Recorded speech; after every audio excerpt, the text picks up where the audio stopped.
ভাই দেখছেন, স্বাগতা আপু আর শিমু যে রিহার্সালের মধ্যে এত কথা বলছে, জামিল ভাই কিন্তু একবার ধমক দিয়ে চুপ হয়ে গেল। আর আমরা যদি একটু কাশিও দেই, আমাদের তো রুম থেকেই বের করে দেয়। তুমি মেয়ে হলে তুমিও এমন আদর যত্ন পাইতা। কপাল তো খারাপ। বস ডেকেছিলেন? এসো এসো, বসো। শোনো, বিষয়টা হয়েছে কি, আমি যেটা ভেবেছিলাম তোমার রিপোর্টটাতে ঠিক সেটাই উঠেছে। তার মানে আমার সোর্স আমাকে যে খবরটা দিয়েছিল সেটা ঠিক ছিল। তার মানে বস, আমি যে অ্যাসাইনমেন্টে গেলাম এর সব ইনফরমেশন আপনি আগে থেকে জানতেন? আরে পত্রিকা চালাতে গেলে দুটো না, 100টা চোখ থাকতে হয়। তাহলে বস গেলাম কেন? মানে সোর্স তো আপনাকে ইনফরমেশনগুলো দিয়েছে, সেগুলো আপনি আমাকে দিতেন, আমি একটা মানে ডেস্কে বসে রিপোর্ট করতে পারতাম।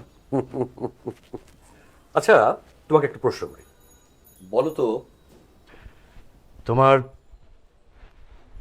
সোর্স আর এমপ্লয়ির ভিতর পার্থক্যটা কি? বলো কি, আমি তো গতবার বইমেলায় প্রতিদিন যেতাম আরিফ হাসানের সাথে দেখা করার জন্য, কিন্তু আমি যেদিন যাইনি উনি সেদিনে আসছে। এবার বলো, কথা বলে ফিলিংসটা কেমন হলো? আরে একবার কথা বলে তো আর মানুষকে বোঝা যায় না, দুইবার কথা বলে দুই রকম ফিলিংস হয়েছে। রহস্য না করে বলো কি কথা হয়েছে। কি কথা হয়েছে আমি সব তোমাকে বলবো নাকি?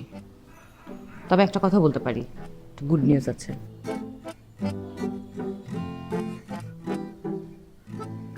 ভাই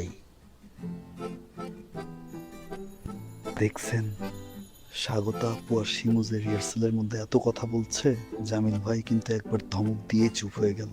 আর আমরা যদি একটু কাশিও দেই, আমাদের তো রুম থেকেই বের করে দেয়। তুমি মেয়ে হলে তুমিও এমন আদর যত্ন পাইতা। কপাল তো খারাপ। তবে গুড নিউজের সঙ্গে কিন্তু একটু জেলাসি গন্ধ পাচ্ছি। আর গুড নিউজটা হচ্ছে আমাদের শোতে উনি থাকবেন। এতদিন তো আরিফ হাসানের কবিতার ভক্ত ছিলে, কিন্তু এখন মনে হচ্ছে তুমি কবিরও ভক্ত হয়ে গেছো। তাতে করে কিন্তু জামিল ভাইয়ের কপালটা পুড়বে। Good, very good, very good, very good, well done. এবার 9 নাম্বার সিনটা। কি পার্থক্য বস? পার্থক্যটা হচ্ছে সোর্স টাকার বিনিময়ে গোপনে কাজটা করে, আর এমপ্লয়ি টাকার বিনিময়ে দায়িত্ব নিয়ে বুকটা ফুলিয়ে যে কাজটা করে। গট ইট বস। নিউজটা যে আমার পত্রিকায় এসেছে সেটা বড় কথা নয়, নিউজটার জন্য যে আমার পত্রিকার প্রতিনিধি ওই জায়গাটায় গিয়েছিল সেটাই হচ্ছে বড় কথা।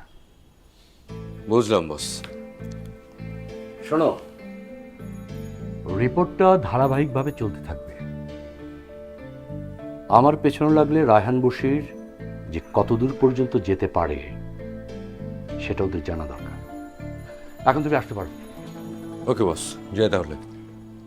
এই শোনো, আমি কিন্তু এখানে তোমাদের বাঁচানোর দায়িত্ব নিয়ে বসে নেই। যতক্ষণ অফিস করবে, অফিসের রেসপন্সিবিলিটি তোমাদেরকে বাঁচানো, ঠিক আছে? কিন্তু কোনো পার্সোনাল রেসপন্সিবিলিটি কিন্তু অফিস নেবে না। Yes boss. This is the last time, mind it. Thank you boss, thank you.